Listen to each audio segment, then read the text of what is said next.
So this is Gideon Spring. Wow. This is where the water comes out of the Mount Gilboa mountain range. So is this the main source? This is the main source.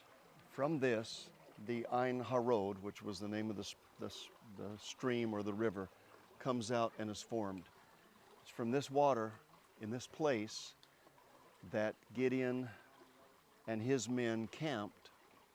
And finally, the 10,000 that he had remaining, after all those who wanted to go home left, had the water test. And 300 men left. And it was those who maintain an awareness, the way I understand it.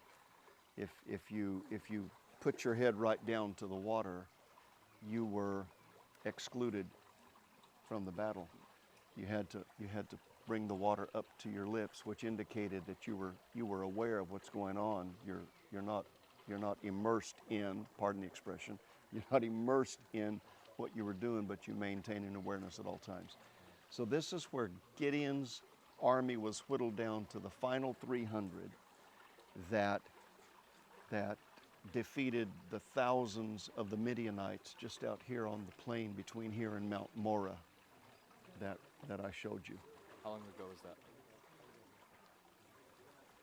Over 3,000 years ago, because King David, this was before King David's time. King David lived about 3,000 years ago. Wow. So this is the water source. Isn't it awesome? It's beautiful. Beautiful? It really is. It's amazing. It's just that little entrance. Is this the source, or is this where they actually would have? This is the source, but they would have been very close to this area because the battlefield is right out here. Right.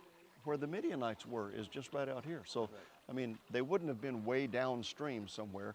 They would have been in this area. Would have been close to the source. Very cool. It's amazing. Shall we go? Yeah.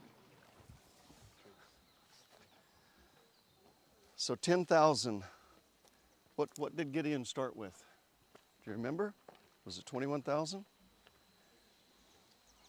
Anyway, by the time he told everybody to go home who wanted to go home, there were 10,000 left. Then God said, that's too many. That's too many. So you gotta weed it down. And the 10,000 drank, and it got weeded down to 300. We definitely couldn't say it was a feat of man. This is awesome.